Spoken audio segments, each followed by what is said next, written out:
Good morning, students. My name is Pooja Mishra, computer teacher of Sanskar Valley Academy.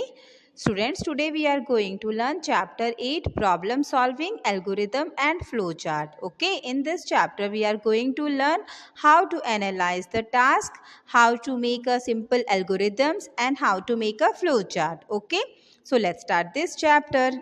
See students, अब इस chapter में हम लोगों को और डिटेल में देखने वाले क्या है एग्जैक्टली जैसे आप लोगों को अगर कोई नया काम करना होता है, जैसे यहाँ पे एक बच्चे ने पूछा है क्या कि I want to set up an aquarium in my house. अब एक बच्चा है जो अपने घर में एक एक्वेरियम सेट करना चाहता है, ठीक है। तो दूसरा क्या बोलता है कि मतलब हमें उसके लिए गोल सेट करना पड़ेगा, ठीक है। तो गोल अब सेट करना है तो इसे कैसे करोगे आप? तो बेसिकली हमें पहले सोचना होगा और स्टेप बाय स्टेप आइडेंटिफाई करने होंगे कि हम किस तरह से इसको सेट कर सकते हैं, ठीक है। तो अब बेसिकली जो हमारा गोल होता है या फिर जो हम करना चाहते हैं तो उसको करने के लिए हमें पहले कुछ प्लान बनाना पड़ता है, करेक्ट है ना। नॉर्मल लाइफ में भी अगर हमें कोई काम करना होता है तो हम पहले उसके लिए प्लान करते हैं, थोड़ा सा स्टेप्स बनाते हैं, थोड़ा एनालाइज करते हैं कि क्या प्रॉब्लम्स आ सकती हैं या फिर उसके लिए हमें किस किस चीज़ों की रिक्वायरमेंट्स होगी, करेक्ट है। तो सिमिलरली यहाँ पर भी कैसे करते हैं? Similarly to solve a problem on a computer we analyse and understand the nature of the problem first. Yes, अब यहाँ पे भी अगर हमें कंप्यूटर के प्रॉब्लम को सॉल्व करना है तो सबसे पहले तो हमें उस प्रॉब्लम के नेचर को समझना पड़ेगा, एनालाइज करना पड़ेगा कि एग्जैक्टली प्रॉब्लम है किस तरह की। Okay, then we plan the input and apply the same method step by step to get the desired result. ये स्टूडेंट्स, अब हम लोग क्या करेंगे?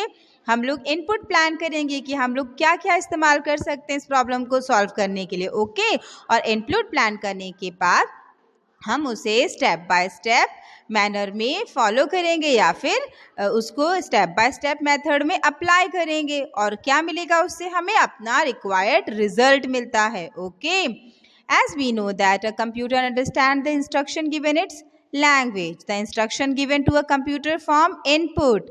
ओके, अब कंप्यूटर, हम सभी को पता है कि कंप्यूटर क्या समझता है? कंप्यूटर ऐसे इंस्ट्रक्शंस को समझता है जो उसकी अकॉर्डिंग लैंग्वेज में दिया गया हो। ओके, और जो द गिवन इंस्ट्रक्शंस होते हैं, जिन इंस्ट्रक्शंस के ऊपर कंप्यूटर काम करता है, उन्हीं इंस्ट्रक्शंस को क्या कहा जाता है? उनको इनपुट कहते हैं। Okay, and the set of inputs to solve a common problem is called a program। और जो inputs देकर प्रॉपरली किसी प्रॉब्लम को सॉल्व करने को क्या कहा जाता है? एक जो स्टेप होता है, एक तरीका होता है, उसको क्या कहा जाता है? It is called a program. Okay, उसको हम प्रोग्राम कहते हैं। Okay, While computing, a program is implemented by a computer to solve any problem and get the result। Program involve 3 steps. अब आप लोग जब प्रोग्राम्स बनाते हो और उसको इम्प्लीमेंट करते हो तो उसके लिए हमें कुछ और रिजल्ट शो करते हैं तो उसके लिए हमें कुछ स्टेप्स फॉलो करने पड़ते हैं, कुछ चीज़ों किसी चीज़ों की ज़रूरत पड़ती है। ओके, तो ये कई चीज़ें क्या हैं? Algorithm, next flow chart, then program. Okay, तो एल्गोरिदम क्या होता है? Identify the steps of problem solving. Algorithm basically बच्चों हम लोग क्या करते हैं, जब हमें कोई भी प्रॉब्लम सॉल्व करना है या फिर कोई चीज़ राइट करनी है तो हम क्या करेंगे? उसको पहले हम उसके थेरेटिकल स्टाइल में या फिर ये कह लो कि स्टेप बाय स्टेप हम उसको राइट कर लेते हैं। ओके, फ्लो चार्ट क्या होता है? हम उसको डायग्रामेटिकली रिप्रेजेंट करते हैं कि फर्स्ट स्टेप हम क्या करेंगे कि मतलब हम लोग प्रोग्राम या फिर प्रोसेस स्टार्ट करेंगे, देन हमें किसी चीज़ की ज़रूरत पड़ेगी तो हम इनपुट्स लेंगे, देन उसमें हम प्रोसेस करेंगे एंड देन फाइनली हम आउटपुट शो करते हैं, ठीक है। तो इसको अगर हम लोग एक डायग्रामेटिकली फॉर्म में रिप्रेजेंट करते हैं तो उसको क्या कहा जाता है? Flow chart. Okay, and last है program. Convert flow chart into a program that is writing instruction in a programming language. Okay, अब जो आपका एक आपने जो step by step flow chart diagrammatically बनाया था तो उसी को अब हम क्या करेंगे? उसको हम लोग राइट करेंगे, उस इंस्ट्रक्शंस को प्रॉपरली राइट करेंगे। और किस में राइट करते हैं उसको? हम लोग प्रोग्रामिंग लैंग्वेज में। अब हमारे पास ऐसे बहुत सारे अलग अलग प्रोग्रामिंग लैंग्वेज अवेलेबल हैं जिसे कंप्यूटर समझता है। ओके, तो हम उन प्रोग्रामिंग लैंग्वेज में उसको राइट कर। ओके, नेक्स्ट है लेट्स सी दिस एग्जाम्पल। अब एक एग्जाम्पल देखते हैं एल्गोरिदम का कि एल्गोरिदम कैसे लिखा जाता है। Okay, we often go to buy a chocolate, what process do we follow for that. अब हम लोग एक चॉकलेट खरीदने के लिए जाते हैं तो बेसिकली हम लोग क्या प्रोसेस फॉलो करते हैं, we will follow the below given step. क्या स्टेप्स हम लोग प्रोसेस फॉलो करते हैं। See, ask mom for money. सबसे पहले आप क्या करोगे, मॉम से आप लोग मनी के बारे में पूछोगे, मतलब पैसे के लिए पूछोगे। Okay, mom will give us money, फिर मम्मी क्या करती हैं, आपको पैसे देती हैं। Okay, we will ride on bicycle and go to the market. तो आप क्या करते हो, जैसे आपको चॉकलेट खरीदनी है तो सबसे पहले आप क्या करते हो, सबसे पहले तो आप अपनी मदर से पैसे मांगते हैं, है ना। देन आप क्या करते हो, आपको मदर आपकी पैसे देती हैं। देन आप लोग राइड करके बाईसाइकिल से कहाँ जाते हो, मार्केट जाते हो। ओके, नेक्स्ट स्टेप है we will give money to the shopkeeper. Yes, आप लोग वो मनी किसको देते हो, शॉपकीपर को। ओके, और शॉपकीपर आपको क्या देता है, चॉकलेट देता है, तो आप उसको लेते हैं। और फाइनली आप कहाँ आ जाते हैं, कम बैक होम। अगेन आप कहाँ आ जाते हैं, घर पे आ जाते हैं। सी, आपको ये पिक्चराइज्ड भी दिखाया गया है कि सबसे पहले स्टेप में एक बच्चे ने अपनी मदर से पैसे के लिए पूछा है, देन मदर ने उसको पैसे दे दिए हैं। नेक्स्ट स्टेप है मार्केट जा रहा है बच्चा, ठीक है। नेक्स्ट उसने शॉपकीपर को मनी दे दिया एंड शॉपकीपर ने उसको चॉकलेट दिया है, तो चॉकलेट उसने लेकर वापस कहाँ पे आ गया, सिक्स स्टेप में वो घर पे वापस आ गया। तो this is the process. Okay, this is the process of buying a chocolate. Okay, तो एक ये प्रोसेस है, एक स्टेप है एक चॉकलेट को खरीदने का। तो इसको हमने एक एल्गोरिदम फॉर्मेट में राइट किया हुआ है। तो इसी तरह से किसी भी प्रोसेस को या किसी भी काम को करने के लिए आप लोग क्या कर सकते हो, कोई भी एक एल्गोरिदम राइट कर सकते हो, ठीक है। Algorithm is nothing but the step by step process. Okay, step by step process होता है। Okay, so a step by step procedure for solving a particular problem is an algorithm. Yes, जो step by step procedure होता है ना किसी भी problem को solve करने के लिए, उसको क्या कहा जाता है, algorithm. To understand it clearly, let's take an example of our mother who usually prepare tea in the kitchen. अब इसी algorithm को और अच्छे से समझने के लिए एक और example हम लोग देखते हैं।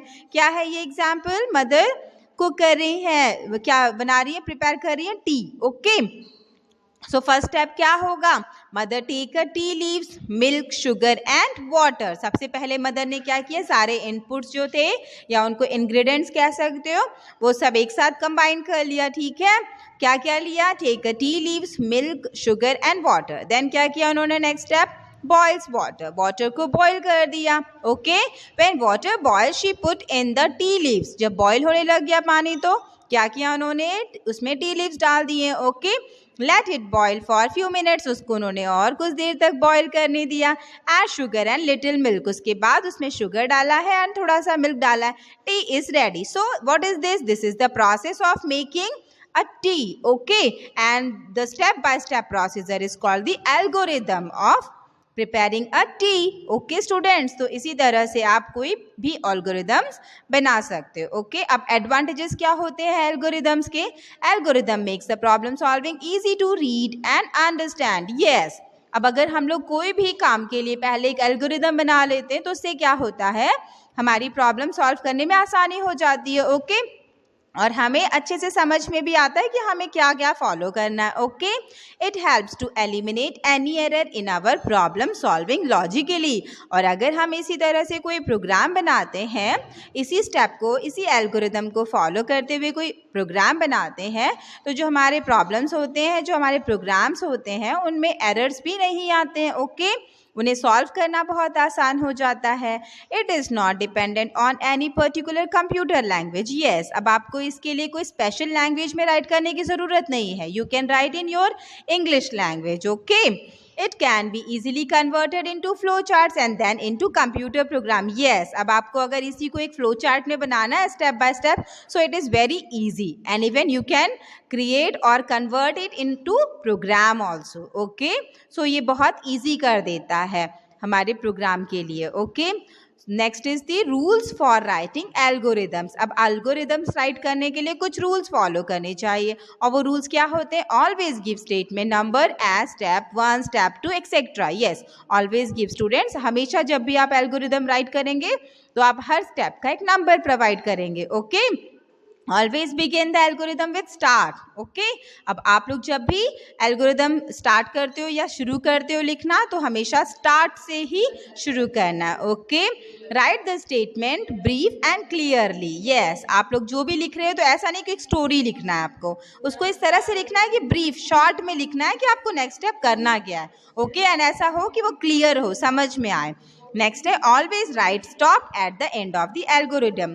ये स्टूडेंट्स, जब आपका प्रोग्राम या फिर आपका एल्गोरिदम राइट करना कंप्लीट हो जाए तो उसके बाद आप लोगों को स्टॉप जरूर राइट करना चाहिए. स्टॉप से ये समझ में आता है कि this is the last step of the algorithm. Okay, clear है यहाँ तक? Next is the algorithm to find greater of two numbers. अब ये आपको इसमें दो नंबर्स में ग्रेटर नंबर फाइंड आउट करने के लिए एक एल्गोरिदम राइट करना है. तो इसको कैसे राइट करेंगे?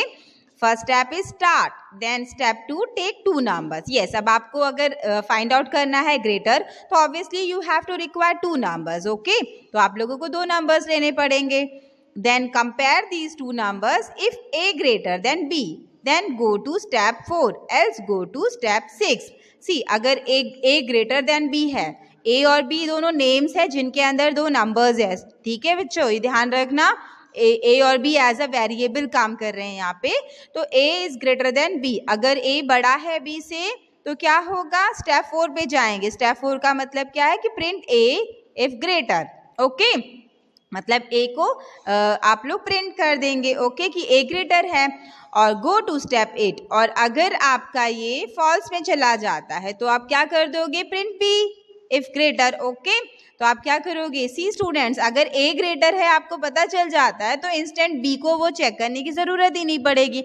डायरेक्ट हम लोग कहाँ चले जाएंगे? स्टॉप कर देंगे. बट अगर ये कंडीशन, ये क्वेश्चन रॉन्ग होता है तो हमें तो b को चेक करना पड़ेगा. ठीक है, और इससे समझ में आएगा कि b ग्रेटर है तो आपका आउटपुट प्रिंट होगा b is greater. Okay, then last में क्या करोगे? Go to step 8 means stop. Finally आप क्या कर देंगे? अपने इस एल्गोरिदम को स्टॉप कर देंगे. Okay, so it is this all are called algorithm. ये डिफरेंट टाइप्स के एल्गोरिदम्स थे जो हम लोग हमारे किसी भी प्रॉब्लम को सॉल्व करने के लिए क्रिएट करते हैं. ओके, नेक्स्ट टॉपिक है flow chart. A flow chart is a diagram that represent a process or algorithm. Okay, the steps of process are represented by a series of boxes or other symbols connected to each other by arrow. See students, flow charts क्या होता है? A flow chart is a diagram. एक diagrammatically format होता है जो क्या represent करता है? एल्गोरिदम के प्रोसेस को रिप्रेजेंट करता है, या फिर कह लो कि एल्गोरिदम को रिप्रेजेंट करता है. ठीक है, जो फ्लो चार्ट होता है ये एक डायग्रामेटिकली फॉर्मेट में एक प्रोसेस को रिप्रेजेंट करता है, या फिर एल्गोरिदम को कह सकते हो कि एल्गोरिदम को रिप्रेजेंट करता है. Okay, the steps of process are represented by series of boxes. और जो ये आपके स्टेप्स दिखाए जाते हैं फ्लो चार्ट में वो अलग अलग बॉक्सेस को और सिंबल्स को यूज करके दिखाए जाते हैं. और एनी बॉक्सेस एंड सिंबल्स को कनेक्ट करने के लिए किसको यूज किया जाता है? एरो को यूज किया जाता है. Okay, so a flow chart is a graphical representation of N algorithm. Yes, जो फ्लो चार्ट होता है वो आपका ग्राफिकल रिप्रेजेंटेशन होता है. ओके, अब एडवांटेजेस ऑफ फ्लो चार्ट क्या होता है? क्यों इसकी नीड होती है? It is very easy to draw and understand the problem. Yes, ये बहुत ही ईजी होता है ड्रॉ करना और ये हमारे प्रॉब्लम को बहुत ही आसान बना देता है समझने के लिए. ठीक है, मतलब कोई भी प्रॉब्लम अगर है तो वो हमें, मतलब अगर हम फ्लो चार्ट के थ्रू उसको बनाते हैं, समझते हैं, तो वो हमारे समझने के लिए बहुत ही ईजी हो जाता है. Okay, it is not dependent on any particular computer language. Yes students, आपको फ्लो चार्ट बनाने के लिए भी कोई स्पेशल कंप्यूटर लैंग्वेज की नीड नहीं होती है. It saves our time and efforts in writing the program. Yes, जब आप लोग प्रोग्राम राइट करते हो तो अगर आपने उससे पहले फ्लो चार्ट बनाया हुआ है तो आपका प्रोग्राम आप बहुत ही कम टाइम पे बहुत ही ईजिली राइट कर सकते हो. Isn't it? It provides a clear overview of the entire problem and its solution. Yes, अब एक तरह से आपको एक पूरा ओवरव्यू मिल जाता है कि आपका जो प्रॉब्लम है एग्जैक्टली वो है क्या और उसका क्या सोल्यूशन हो सकता है. तो इसका एक पूरा ओवरव्यू आप लोग एक फ्लो चार्ट के थ्रू निकाल सकते हो. ठीक है, तो ये सब क्या थे? इसके एडवांटेजेस थे. अब आपको फ्लो चार्ट अगर ड्रॉ करना है तो उसके कुछ रूल्स होते हैं और वो हमें फॉलो करने पड़ते हैं. तो ये रूल्स क्या होते हैं? Start stop box should be used on the top and at the end of the flow chart. Yes, अब आपका जो start and stop box होता है वो start होने के लिए यूज किया जाता है and एंड करने के लिए यूज किया जाता है. आप उसको इनपुट लेने के लिए या प्रोसेस करने के लिए यूज नहीं कर सकते हो. ध्यान रखना स्टूडेंट्स, हर प्रोसेस के लिए, हर वर्क के लिए, हर स्टेप के लिए यहाँ पे अलग अलग तरह के शेप्स होते हैं, अलग अलग तरह के सिंबल्स होते हैं जिन्हें हमें यूज़ करना पड़ता है, डायग्राम्स होते हैं जिन्हें हम यूज़ करते हैं अपने फ्लो चार्ट को ड्रॉ करने के लिए. ओके, तो स्टार्ट एंड स्टॉप बॉक्स जो होता है वो हमेशा टॉप एंड एंड में ही यूज होता है. Okay, different boxes should be used according to the requirements. Yes, अब मैंने जैसे आपको बताया कि यहाँ पे अलग अलग तरह के बॉक्सेस प्रोवाइडेड हैं और हम अलग अलग तरह के बॉक्सेस का यूज करते हैं अपनी रिक्वायरमेंट के according. Okay, flow chart generally moves from top to bottom और लेफ्ट टू राइट. ये स्टूडेंट्स, जो आप लोग फ्लो चार्ट बनाते हैं तो वो कैसे मूव करता है? हमेशा ऊपर से नीचे की तरफ आता है, मतलब टॉप टू बॉटम प्रोसेस उसका दिखाई देता है. ओके, या फिर आप उसको लेफ्ट टू राइट प्रोसेस में भी ड्रॉ कर सकते हो. Okay, if the flow chart is made on two different pages, connector should be used to join them.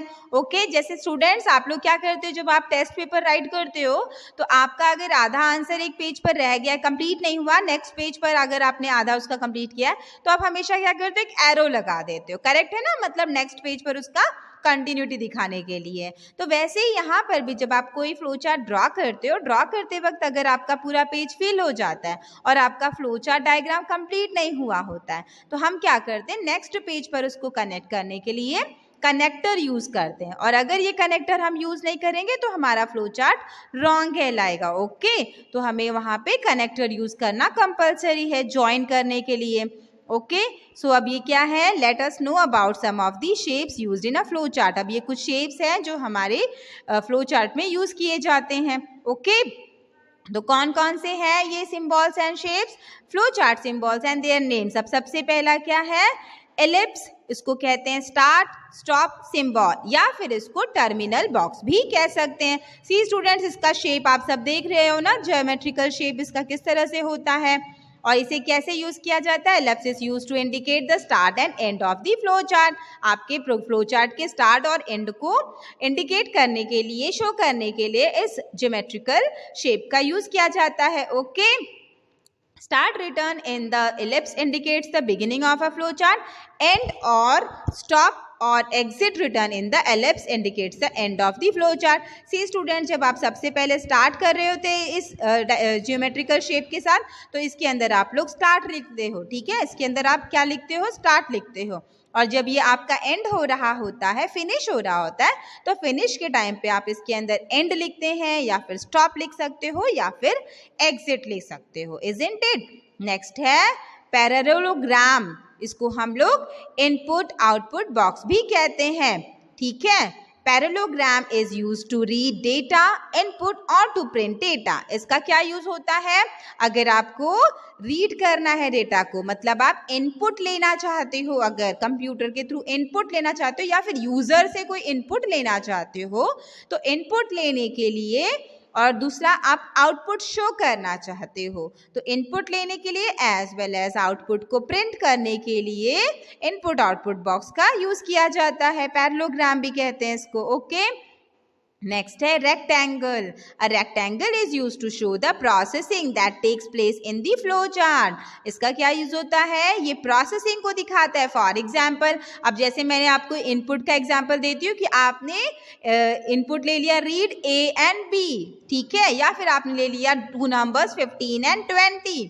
Okay, अभी 15 एंड 20 के बीच में कुछ तो प्रोसेस करोगे ना. मान लो आपको एडिशन करना है तो आप क्या करोगे, a प्लस बी, तो ये क्या होगा, ये एक प्रोसेसिंग कहलाएगा.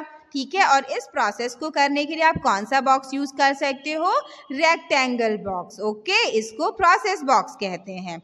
ओके, नेक्स्ट है diamond division box. Diamond shape जो है इसको डिवीजन बॉक्स कहते हैं. और ये डिवीजन बॉक्स कैसा होता है, a diamond with 2 branches is used to show the decision making step in a flow chart. एक question is specified in a diamond, the next Step is the sequence is based on answer to the question which is yes or no. See students, अब ये जो diamond shape होते हैं इसके 2 branches होते हैं या फिर 2 हैंड्स कह सकते हो. तो जो ये 2 ब्रांचेस हैं ये बेसिकली आपके 2 टाइप्स के आंसर्स प्रोवाइड करते हैं, ट्रू एंड फॉल्स. इसको हम yes और no भी कह सकते हैं. ओके, जैसे अभी हम लोगों ने एक एल्गोरिदम देखा था ना कि कंपेयर किया जा रहा था, 2 नंबर्स के ग्रेटर को चेक किया जा रहा था. तो अब यहाँ पे आप उसको चेक कर सकते हो. For example A is greater than B, तो आपका जो एक ब्रांच है वो आपका येस को रिप्रेजेंट करेगा एंड सेकेंड ब्रांच जो है वो आपके नो को रिप्रेजेंट करता है. Isn't it? तो इस तरह के कुछ ऑपरेशंस करने हो आपको तो आप डिवीजन बॉक्स का यूज कर सकते हैं. ओके, नेक्स्ट है एरो. अब इसको ही फ्लो लाइंस भी कहा जाता है. Arrow are use to connect the steps in a flow chart. अब जो आपके हर शेप्स को जो कनेक्ट किया गया है, हर स्टेप को जो कनेक्ट करने का काम करता है उसको क्या कहते हैं? वो एरो, फ्लो लाइंस होता है. ठीक है, ये पूरे फ्लो को कनेक्ट करने का काम करता है. Isn't it? नेक्स्ट है सर्कल. अब सर्कल क्या है? ये कनेक्टर है. जैसे अभी आपको मैंने बताया ना कि एक पेज से दूसरे पेज को अपने फ्लो चार्ट के पार्ट को ज्वाइन करना है अगर, तो ज्वाइन करने के लिए आप लोग कनेक्टर का इस्तेमाल करते हो. क्लियर है students? Next, let us know about some shapes used in a flow chart. अब ये जो आप देख रहे हो एक फ्लो चार्ट का सिंपल सा छोटा सा डेमो है. ठीक है, design an algorithm and flow chart to buy a pair of shoes from a shoe shop. See students, अभी एक फ्लो चार्ट है जो किस लिए बनाया गया है, एक ऐसा डिजाइन किया है. इसका मोटिव क्या है? Buy a pair of shoes from shoe shop. मतलब आप लोग एक शू के शॉप में जाकर आप एक शू का पेयर खरीदने गए हैं, तो उसके लिए एक प्रॉपर फ्लो चार्ट कैसे बनता है. मतलब अगर ये वर्क है, एक टास्क है, तो इस टास्क के लिए आपने एक फ्लो चार्ट बनाना है, तो कैसे बनाना है. ठीक है, तो कैसे करोगे इसको? Take money and go to the shoe shop. ठीक है, तो सबसे पहले तो आप स्टार्ट करेंगे. ठीक है, तो स्टार्ट का कैसे दिख रहा है शेप, आपको इसी तरह से दिखाना है. ओके, देन आप क्या करोगे? मनी लेंगे आप और कहाँ जाएंगे? शू शॉप पे जाएंगे. Okay, tell the shopkeeper to show how you the kind of shoe which you want to buy. Yes, अब आप क्या करोगे? आप शॉपकीपर से बोलोगे उस तरह के शूज दिखाने के लिए जैसा आपको कुछ चाहिए. Okay, then take your shoe with proper measure. अब आप क्या करोगे? प्रॉपर मेजर लोगे. यस, चेक तो करते हो ना आप लोग, जब शूज लेते हो तो क्या डायरेक्टली खरीद लेते हो? नो, आप पहले उसको चेक करते हो कि वो आपके लिए प्रॉपर है कि नहीं है. ओके, और अगर वो प्रॉपर होता है देन क्या करते हैं? आप बाय करते हैं. बाय करने के लिए क्या करोगे? Take the bill. अब जब बाय करोगे, आप पैसे दोगे, तो ऑब्वियसली आप क्या लोगे? बिल लोगे.